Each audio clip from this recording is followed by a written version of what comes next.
পুর ভরা হয়ে গেছে, ডোবা করে পুরটা ভরে দিয়েছি, এবার মোড়াবো।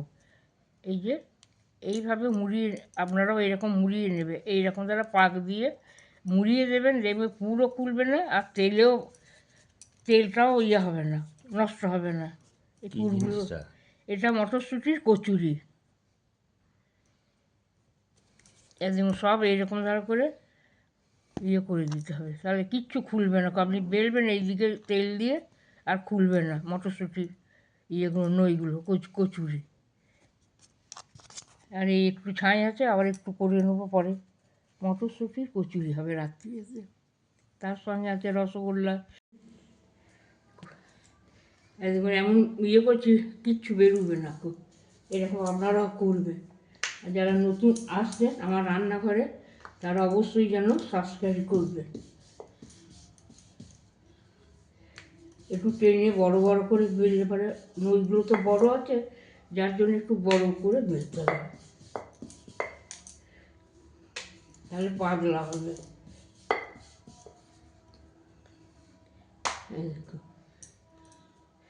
আবার এই বেলছে,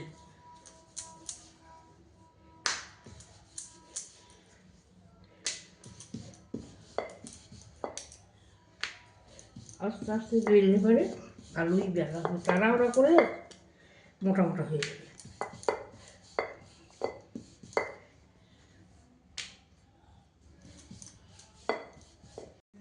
ভাজা হয়ে গেছে, এবার তুলে নেব। কিরকম ফুলেছে দেখছেন, একবারে ফুটবলের মতন। এই জন্য আবার ছাড়ছি কচুরি, মটরশুঁটি।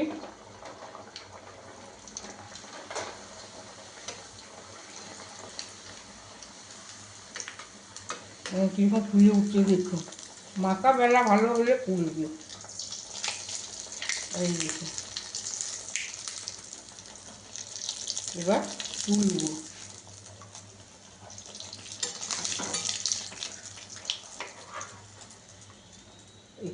তেলটা হয়ে গেছে, একটুখানি কমিয়ে দিলাম।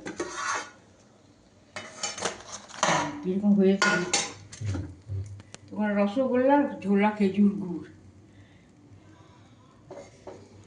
এই দেখুন আবার দিলাম, কিন্তু কিছুই পুর বেরিয়ে যায়নি। মোড়ানোটা ভালো হলে পুর বেরোবে না। অনেকে মোড়ানো ভালো হয় না বলে তেলটা, পুরগুলো বেরিয়ে তেলটা পুড়ে যায় বলে। আর কীরকম ফুলছে দেখুন, তেলটাও একটু দিতে হবে বেশি বেশি, কেন হবে না। ডোবাতে এই যে কচুরি সব ভাজা হয়ে গেছে, একটা দুটো ডিশও সাজানো হয়ে গেছে। এখানে আছে কপির তরকারি, বেগুন ভাজা, রসগোল্লা দেবো, আর এখানে কপির তরকারি, রসগোল্লা, বেগুন ভাজা, কলা, আর এখানে ঝোলা খেজুর গুড়। আর শীত যেমন পড়েছে, খাওয়ার তোড়জোড় আমার খুব বেড়েছে। আমি রোজই খাই এসব, তার জন্য না, আমি খেতে ভালোবাসি, করতেও ভালোবাসি, আমার কাছে কষ্টও হয় না, আর আমার কোনো ইয়েও নেই। আমি সারাদিন সকালবেলায় উঠি, 6টার সময় উঠে আমি শুধু খাবার ব্যবস্থা করি, কি খাবো সেটা রাতে শোয়ার পরে চিন্তা করি।